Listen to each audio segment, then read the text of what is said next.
Fourth year chapter number आप लोगों का 4 है। टॉपिक है आपका कौमी आमदनी की तवाज़नी सतह का तयन, determination of equilibrium level of national income. कौमी आमदनी के को तवाज़ुन कहाँ पे होगा? अकॉर्डिंग टू केन्स दो जगह पे कौमी आमदनी को तवाज़ुन होगा, जहाँ पे मजमुई तलब और मजमुई रसद आपस में बराबर हो जाते हैं, और सेकंड है जहाँ पर मजमुई बचतें और मजमुई सरमायाकारी आपस में बराबर हो जाती है। तो यहाँ पर आप फर्स्ट मेथड देखेंगे मजमुई तलब और मजमुई रसद का तरीका। इसमें आप सबसे पहले फाइंड आउट करेंगे कि मजमुई तलब क्या है, सेकंड नंबर पे आप देखेंगे कि मजमुई रसद क्या है। मजमुई तलब को आप लिखते हैं y is equal to C plus I. इसका मतलब है सी क्या है? कंजम्पशन है, खर्चे हैं, अखराजात है, और आई क्या है? इन्वेस्टमेंट है, सरमायाकारी है। यानी कि मजमुई तलब में सरमायाकारी शामिल है और अखराजात शामिल है। डेफिनेशन इसकी देख लेते हैं। मजमुई तलब से मुराद तमाम आमदनियां हैं जो आमलीन पैदाइश ने अशिया और खिदमात को पैदा करने के बाद कमाई हैं। आमलीन पैदाइश कौन कौन से हैं? 4 है, ज़मीन, मेहनत, सरमाया और तंजीम।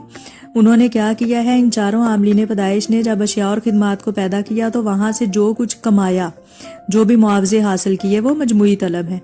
उन कमाई हुई आमदनियों या मुआवजों का कुछ हिस्सा तो वो अशियाए सर्फ पर खर्च कर लेते हैं, यानी कि ये सी, और कुछ हिस्सा शायद सरमाया पर खर्च करते हैं, ये सरमायाकारी।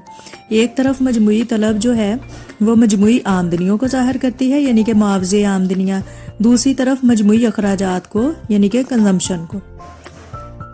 इसकी अगर आप डायग्राम देखें तो एक्स एक्सिस पे आप वाई यानी कि आमदनियां रखते हैं, वाई एक्सिस पे सी प्लस आई रखते हैं। यहाँ पे आप देखेंगे जैसे जैसे आपकी आमदनियां बढ़ती जाती हैं तो आपके जो मजमुई तौर पर जो अखराजात हैं वो भी आपके बढ़ते चले जाएंगे।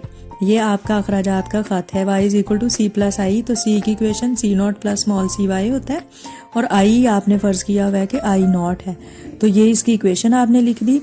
इसका जो कर्व है सी का वो यहाँ से क्यों नहीं स्टार्ट होता?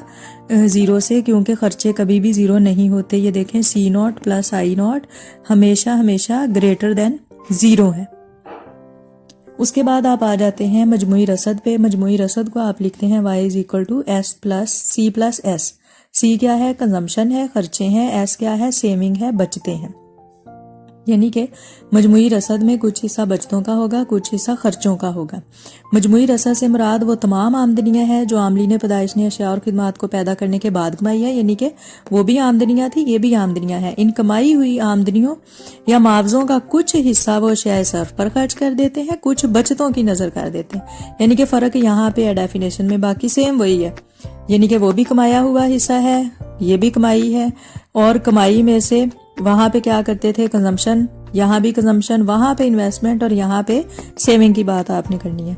बचतों की नजर कर देते हैं। बस एक तरफ तो मजमुई रसद मजमुई आमदनियों को जाहिर करती है, और दूसरी तरफ मईशत की मजमुई पैदावार को जाहिर करती है। यहाँ थे मजमुई अखराजात को, ये है मजमुई पैदावार को। इसकी जब आप डायग्राम देखेंगे तो सेम है जैसे आपने ये डायग्राम बनाई थी, ये भी आपने वाई एक्सिस एक्स एक्सिस पे आपने आमदनी रख ली। जैसे जैसे आप आमदनी बढ़ाते हैं तो मजमुई रसद भी बढ़ती जाती है। यहाँ पे आपने ये इक्वेशन क्यों लिखी? क्योंकि आप बता रहे हैं कि y is equal to C plus S है, तो सी की equation C not plus small C Y है, एस की equation minus S not plus small S Y है। तो ये इक्वेशन जस्ट लिखी है आपने और कुछ भी यहाँ पे नहीं किया। तो जैसे जैसे आप जो है y को बढ़ाते जाएंगे इसका खत जो है वो पॉजिटिव बनेगा, क्योंकि पॉजिटिव रिलेशन शो किया जा रहा है। जैसे जैसे आप एक चीज़ बढ़ाते हैं दूसरी चीज़ भी आपकी बढ़ती जा रही है। अगला टॉपिक है, इसमें आप इक्विलिब्रियम करते हैं। अब तवाज़ुन कहाँ पे होगा? जहाँ पे मजमुई तलब और मजमुई रसद दोनों आपस में बराबर हो जाएंगे, यानी सी प्लस आई और सी प्लस एस आपस में बराबर हो जाएंगे। अकॉर्डिंग टू केन्स कौमी आमदनी की तवाज़नी सतह का तयन वहाँ होता है जहाँ मजमुई तलब का ख़त मजमुई रसद के ख़त को कता करता है। तो ये दोनों खतूत हैं, ये मजमुई तलब का ख़त है, ये मजमुई रसद का ख़त है जिसको सी प्लस एस लिखा हुआ है, ये सी प्लस आई है, ये मजमुई तलब का ख़त है। इक्विलिब्रियम वहाँ पे होगा जहाँ ये दोनों एक दूसरे को कता करेंगे। इसको आप ई पॉइंट से शो करेंगे। यहाँ पे C plus I is equal to C plus S है। इस पॉइंट को मौसर तलब का पॉइंट भी कहते हैं।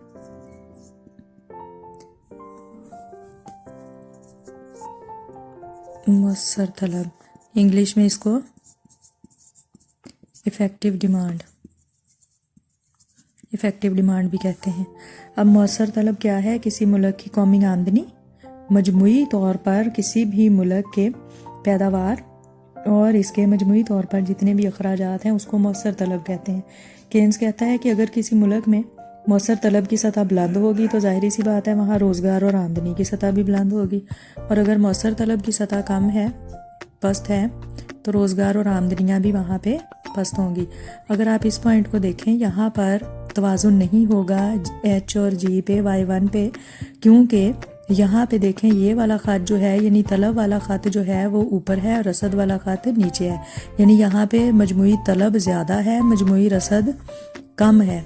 Aggregate demand is greater than aggregate supply, जिसकी वजह से जो सरमायादार हैं उनके आमदनियाँ वगैरह बढ़ जाएंगी, तो जिसकी वजह से प्रोडक्शन को भी बढ़ा दिया जाएगा, आमदनियाँ बढ़ जाएंगी, तो आपको बल आखिर इक्विलिब्रियम Y2 पर होगा, ई पॉइंट पर। अगर आप यहाँ पे देखें, यहाँ भी इक्विलिब्रियम नहीं होगा, क्योंकि यहाँ पे जो आपके मजमूई रसद का ख़त है, aggregate supply is greater than aggregate demand.